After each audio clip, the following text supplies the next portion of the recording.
In 1978, Ron Guidry had one of the best seasons a major league pitcher has ever had. Guidry won 25 and lost only 3. He recorded a 1.74 ERA, he completed 16 games, he threw 9 shutouts, and he struck out 248 batters. Now, the advanced statistics really tell the story. Guidry put up an incredible 208 ERA plus rating. Or to put it another way, the American League ERA was 3.76 in 1978. Guidry was more than 2 whole runs below that average. Yeah, it's like he was playing a different game. I mean, to put it really simply, Ron Guidry in 1978 had a 1968 season. The only comparable season I can think of, at least in my lifetime, would be Pedro Martinez in 1999. But despite all that, Ron Guidry did not win the American League Most Valuable Player award that season. That same season, Jim Rice was simply awesome for the Boston Red Sox. Rice hit 46 home runs that season, drove in 139, had a .315 batting average, he had 400 total bases, a .370 on-base percentage, and a league-leading .600 slugging percentage. Like Ron Guidry, Rice was far above the rest of the league. He managed a 157 OPS plus rating, and he led the league in hits, triples, home runs, and RBIs. And for the Most Valuable Player voters, that was enough to push Rice over the top. Now, if you were born after 1978 like I was, you probably don't even know that there was a controversy here. However, if you were born earlier, especially like in the mid-60s or before then, you probably remember this one. So let's go take a deeper look at just what happened. Well, we'll start with the end. Jim Rice won the American League MVP in 1978, and the voting really wasn't all that close. Now, this should be surprising to you. As you know, the Red Sox blew a 14-game lead in July to allow the Yankees to tie them for the American League East lead on the final day of the season. New York beat Boston at Fenway Park in a one-game playoff, thanks in part to the famous Bucky Dent home run. The Yankees went on to beat the Kansas City Royals in the ALCS, and then to beat the Los Angeles Dodgers for the second year in a row in the World Series. Well, I mean, that MVP award voting really should strike you as odd, right? I mean, the Red Sox didn't even win the division despite the fact that they allegedly had the most valuable player. So what happened? The difference wasn't that Jim Rice had a better campaign arguing for him, or even that he technically had better stats. No, the difference is that he was an everyday player, not a player who pitched in the middle of a rotation. And I'm not making this up. This is literally what voters at the time gave as their reason for choosing Jim Rice. Now, if you're a Yankee fan, the really infuriating part of all of this is that pitchers had won the Most Valuable Player award in the past. In other words, this everyday player argument was complete nonsense. As recently as 1971, dominating young pitcher Vida Blue had won the MVP award, and it's not hard to argue that Guidry's season was even better than Blue's. 30-game winner and notorious criminal Denny McLain won the award in 1968, but of course it's obvious that a pitcher would win the MVP that year. Perhaps the most surprising winning pitcher was Bobby Shantz in 1952. Bobby won 24 games for the 79 and 75 Philadelphia Athletics. Shantz didn't even play a complete season. He broke his wrist in a game that September. Well, 14 years after 1978, the most controversial decision I can remember gave the award to closer Dennis Eckersley for racking up 51 saves, and we'll look at that one in another video. Anyway, it's clear that the Jim Rice decision did not establish a precedent, nor was it just the way that things worked, but that's still the reason that they gave, so I guess that's why they did it. The controversy, however, started a movement that lasts until this day. That would be the sabermetric movement. In particular, this controversy caused Bill James to think carefully about whether the two could be compared. Though he's a household name today, Bill James was really a nobody back in 1979. He was just a geeky English major who stapled together his own yearly musings on baseball statistics for a few thousand fans. Now, James realized that he needed to figure out a way to compare the contributions of players on offense and defense using some sort of consistent metric, and so he decided to use runs.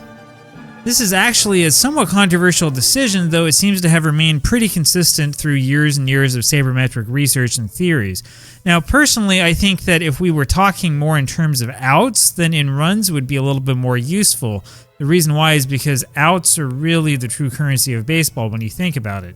Anyway, Bill James himself actually changed course about 25 years ago. He shifted his focus to wins, or win shares, in response to the popularity of wins above replacement. To put it simply, Bill James created a formula to estimate the number of runs that a hitter created every season. That's the runs created formula. This is the original formula that he used. Note that being caught stealing counts against you on both sides of the equation, and that stealing a base gave you only a fraction of what a hit or a walk would give you. James also didn't factor in things like times hit by pitch, grounding into double plays, and a few other stats that were extremely difficult to collect back in those days. So, how did James come up with this formula? Why make a stolen base worth only 70% of the value of a hit or a walk? Well, unfortunately, that part isn't really clear to me. I mean, he might have explained it in the book itself, the actual 1979 Bill James Baseball Abstract. So I'm using a summary to look at what he said, not the original book, because the original book is extremely expensive and nobody's ever scanned it. However, knowing Bill James, I'm pretty sure that he didn't explain his formula and he just expected people to go along with it. Well, Bill James then decided to look at how many more runs Jim Rice created than the average American League batter. He concluded that Rice was worth about 70 runs more than the average player. Pitchers were easier in theory. Guidry allowed 61 runs in 274 innings, while the average American League pitcher would have allowed about 129 runs over the same number of innings. James thus concluded that the right man had won the award, though he conceded that the vote was close. Okay, if you're a serious student of baseball statistics, you can see the problem here right away. I mean, Ron Guidry's ability to prevent runs was heavily influenced by the fielding behind him. Jim Rice's fielding ability was also never really taken into consideration. Now, Jim Rice was also notorious for grounding into double plays, maybe not as much as in '78 as later on in his career, but still, the formula does absolutely nothing to capture that fact. And then there's the huge ballpark problem, right? I mean, Fenway Park was a really good hitter's park, very good for Rice, while Yankee Stadium was slightly better for pitchers, but maybe not to the same extent. Maybe the difference here was actually that of ballparks. Well, now comes the fun part. 8 years later, Bill James decided to revisit the debate in the 1987 Bill James Baseball Abstract. James took some time to discuss whether Don Mattingly should have won the 1986 American League MVP award over Roger Clemens, and he brings up that point about the everyday player again. Well, at the end of this wordy article, James decides to go through the 1978 MVP race to see what he would find this time. James concluded that Rice created about 147 runs in 1978 and made a point of noting that Rice amassed over 400 total bases that year. Well, that really was the big talking point for Jim Rice back in 1978. I can see it, sure, but it's probably not really as big of a deal as people thought back then. James concluded that Rice created about 63 more runs than a replacement level player would have created for the Red Sox that season. Bill James then arbitrarily assigned Rice 5 more relative runs for his defense, basically picking that number out of his hat with absolutely no mathematical explanation. He gives Rice 68 more runs than the average player that season. And then Bill James moves on to Ron Guidry. Using an arbitrary measure once again, he estimates that Guidry likely saved 93 runs more for the Yankees than a replacement level pitcher would have saved. And then comes the defense. In hindsight, it's obvious here that Bill James doesn't know how to separate Guidry's performance from the defense behind him. The Yankees arguably had the best defense in the American League in 1978, and that almost certainly had at least something to do with Guidry's performance. Well, without really bothering with much of an explanation, James decides that a replacement level pitcher in Yankee Stadium would probably have only given up 4.24 runs per 9 innings thanks to that stellar defense. In the end, James concludes that Rice and Guidry were dead even. It's a total cop-out. And in the final equation, James says that we probably should have given the award to Guidry because he won the big game at the end of the season. Now, if you think that the logic and all of that was bad, just wait. There is one big key point that James totally missed. Well, you see, the problem is that Guidry didn't actually pitch a complete game in that playoff game. He was knocked out of the box in the bottom of the 7th after a George Scott single with 1 man out. Goose Gossage came into the ballgame to shut down the Red Sox and pick up the save. Now, this really should ignite a debate in your mind. If we're talking about the thing that happened in the final game of the season, doesn't the fact that the Boston Red Sox knocked Ron Guidry out of the box, count for something? Now, of course, we have access today to more sophisticated statistical tools. So let's go take a look at what some of those say about this debate. We're going to start with everyone's favorite or least favorite wins above replacement. Well, according to Baseball Reference, Jim Rice wound up with 7.6 wins above replacement player in 1978, which easily led American League hitters. It was his greatest season. Guidry, meanwhile, outdid him in this respect, tacking on a whopping 9.6 wins above replacement. Notice that the number 2 pitcher, Mike Caldwell, also managed more wins above replacement than Rice. Those of you who know your sabermetrics are yelling at me right now, right? Because you can't directly compare pitchers with position players, right? And yeah, you're right. Plus, there is another major issue here that likely creates a disadvantage for Jim Rice.